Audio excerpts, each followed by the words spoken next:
Welcome back to Research and to another episode of Buy or Buy. If it's your first time here, my name's Adriana and this channel is dedicated to sharing all the lessons I've learned and am learning as a new real estate investor.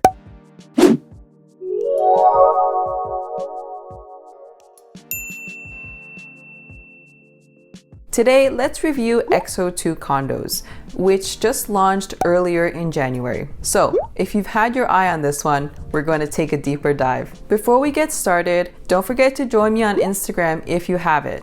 I'm going to start polling all of you to see which projects we should review together next. If you don't have Instagram, feel free to leave any suggestions in the comment section below. Okay. Let's get started. This project is a 19-story tower with 404 units located at the northeast corner of King and Dufferin. And this is actually phase 2 of a similar development just across the street. So phase 1 is called XO, and this second phase is called XO2. Makes sense. Now, this area is actually very nostalgic for me because I actually used to just work right across the street from this project site, and this was 13 years ago. I used to work the 4 to midnight shift, and I would run out of the side door of this building in order to catch the 29 Dufferin bus that would take me to Wilson Station. This project is officially located in the South Parkdale neighborhood, and between 2011 and 2016, the population grew by 2.8%, which is lower than the City of Toronto average within the same period. Now, this initial piece of data isn't great because it indicates that the growth in this neighborhood is lower than what the City of Toronto experienced on average. Though I will say it is 2022 now, and this data is dated, there is supposed to be another update that would capture population growth between 2016 and 2021, but it's not available yet. Next, let's go through the research checklist. If you haven't seen my video on why this is the checklist, I'm gonna link it here. Elevators. Is there a ratio of 1 elevator to service every 10 floors or better? Technically, yes, because there's only 19 floors and there are 4 elevators. However, I want to point out that the floor plate is quite large. On average, there's about 12 to 14 units per floor, and in this building, there's actually going to be 27 units on the floor plate. So if we were to convert this into a regular building, it would be approximately 38 stories. So 4 elevators to service 38 floors, that's within the ratio, so we can check this off. Next, pool. As you know, my preference is for there to be no pool because of the operational and maintenance costs. There is no pool planned for this building, and let's actually take a closer look at the amenities. So similar to recent projects, there is a sizable lounge area or co-working space for residents to use. They've also included a pretty large outdoor dining area, which will likely be off limits during the winter unless it's covered and heated, which it does not appear to be. They have 2 smaller areas for the kids, 1 outdoor and 1 indoor. There was a rendering of a gym in the package, but it's not shown on this plan, so I'm not sure which level it's on. If you know, please comment below for everyone's benefit. One more thing, they're showing a bocce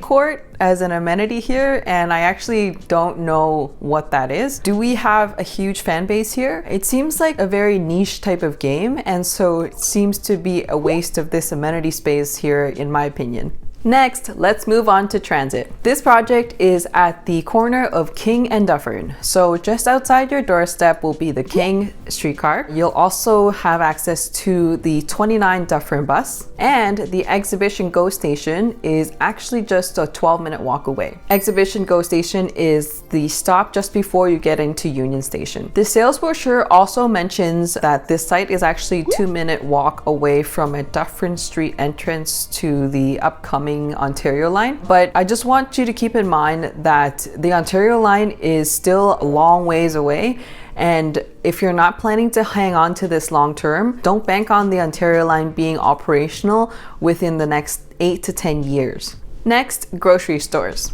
So within an 11-minute walk, you can get to 2 metros, a Longo's, and an independent city market. So no issues here. We can definitely check this box off. Let's take a closer look at the developer. This project is a partnership between Lifetime Developments and Pinedale Properties. Lifetime Developments has a reasonable amount of experience in the downtown area, especially in Liberty Village and the City Place neighborhoods. The only mark that has come up for Lifetime Developments involves the Four Seasons private residences, but when you look into it further, it doesn't sound like it has anything to do with the actual developer and more so the unit owners instead. So no red flags for Lifetime Developments. Pinedale Properties are experienced as operators, and it looks like they've partnered up with Lifetime Developments to branch into becoming a developer as well. Next, let's take a look at what's happening in and around the area to see if any of the views will get blocked. In terms of adjacent developments, the first phase of XO is on the southwest corner of King and Dufferin, so that's the sister building. To the west of the site, there's a low-rise strip of commercial and retail units. There's currently no development application submitted to redevelop this site, but I imagine it would be a possibility because it's similar to both XO project sites where they used to be clusters of commercial and retail that got purchased by the developer.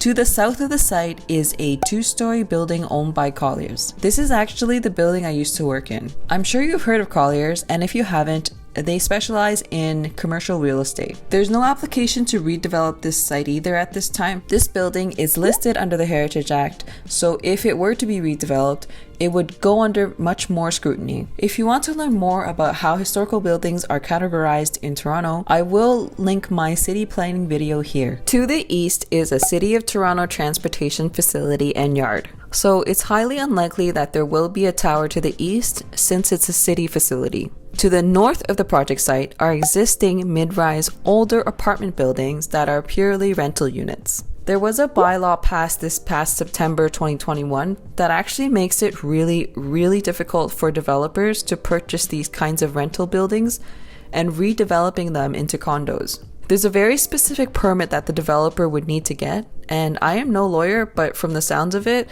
that special permit is basically a unicorn. So it looks like the east and north views will be preserved, with the south and west views as a maybe at this time because no applications are currently under review. Next, let's move on to my top 2 picks in terms of floor plans. Before we get there, you'll notice on the floor plate that there are actually quite a few 3-bedroom units, and that's because it was a requirement by the city to have 10% of units be 3 bedrooms. So that's like 40 units in total. That is quite a lot, and so I did not review the 3-bedroom options, well, because they're 3 bedrooms, and if you're about to buy a 3-bedroom condo, you probably don't need to watch this video, and I probably should be watching yours. My first pick is the XX494, which is a 494 square foot, 1-bedroom, north-facing unit. It's a very efficient layout and will have lots of natural light coming in, but not direct sunlight because it's facing north. This unit starts on level 10, so you'll be higher than the building to the north, which is 8 stories. What I like about this layout is that the washroom is quite spacious relative to the size of the unit and has room for additional shelving for storage here. There are also lots of windows in this space. What I don't like about this unit is that there's very little counter space in the kitchen, but that can easily be fixed with a mobile island against this wall. The other downfall is that this unit is located right in front of the elevator lobby, so lots of foot traffic. My second pick is the XX591, which is a 591 square foot, 1-bedroom plus flex space, north-facing unit. What I like about this layout is that the flex space is distinct and separate, making it a great work from home setup.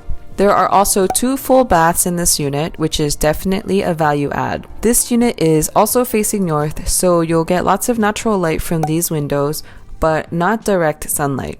What I don't like is that the counter and storage space in the kitchen is limited. It looks like from this outline that an island may be an option for the builder to put in, and although it would help with the counter and storage issues, it will restrict the number of guests you could host for dine-in. The closet is also very small in the bedroom, and the washer and dryer is right next to the bedroom, so if you do laundry at night like me, you'll hear the tumble for sure. There are 2 other units that are basically the same layout, and they both have terraces, but there's only one of each in the entire building. If you need parking, you'll be out of luck if you're not buying a 3-bedroom unit because parking is only available for 3-bedroom units to purchase. If you are getting a smaller unit, I would recommend getting an above-grade locker for additional storage and convenience. Usually lockers are in the parking levels, but it's definitely convenient to have them on the same floor as the unit. I have not seen many buildings that have lockers on the floor like this, because it's eating up valuable space that could be made into a unit. But I think it makes a lot of sense on this floor plate because there are 2 areas that would have no windows if they were made into a unit, so they can't be. I did go through the entire 2-bedroom package as well, and there are no 2-bedroom units I would purchase or recommend because they either had long corridors or they're way too small to be 2 bedrooms. So for example, look at this 2-bedroom unit that's only 588 square feet. No, ma'am. Next, let's move on to projections. From the information available on condos.ca, the average selling price per square foot in the neighborhood so far this year is $1,064. I do want to caveat that this number represents only 3 sales in January since we're still very early on in the year. So when you churn out all the calculations, the blended average appreciation percentage over the last 5 years is 10% year over year. Now, 10% year over year is pretty good since it takes into account the last 2 years of COVID. The estimated occupancy is currently 2024, but I think that is very unrealistic, so let's add another year and project out to 2025 to take a look at what the units could be valued at. Prices for individual units were not provided, and I only have the starting from price points, so I had to calculate the cheapest price per square foot for both categories. So, for example, you'll see on this price list that 1-bedroom units start from $637,900, and that corresponds to the smallest 1-bedroom, which is 462 square feet. So, for the 1-bedroom category, it translates to $1,380 per square foot and $1,322 per square foot for the 1-bedroom plus flex category.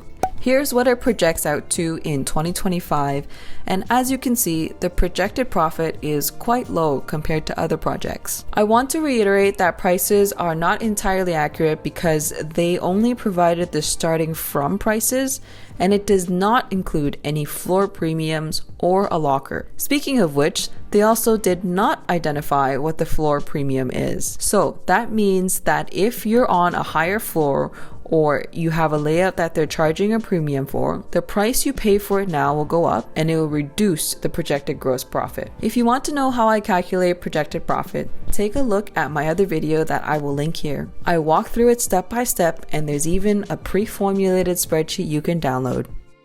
So after everything we've analyzed, is XO2 a buy or buy? For me, XO2 Condos is going to be a buy for the following reasons. Number 1, the potential profit is low. Compared to other pre-construction projects, the numbers are not supporting that this would be a good short or medium-term investment. Number 2, floor plans.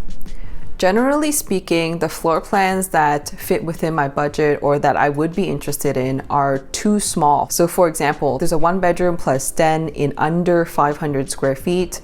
And remember that 2-bedroom in 588 square feet? It's too small for my liking. Number 3, neighborhood growth. So from the population growth data that we looked at, the growth in this neighborhood is lower than the City of Toronto average, and that indicates to us that perhaps this neighborhood is not as coveted as some of the other neighborhoods that we've looked at. I do want to reiterate that this is my opinion only, and it's not meant to deter you from purchasing. This is simply the process that I go through when I'm evaluating potential investments. And I want to make sure that if I'm going to be recommending a project, it is definitely something that I would put my own money in. Of course, that's if I had more money. Thank you so much for joining me on this episode of Bye. I hope you enjoyed it. Let me know in the comment section below if you have any suggestions for projects that we should review together next. And don't forget to join me on Instagram if you have it. See you soon. Take care.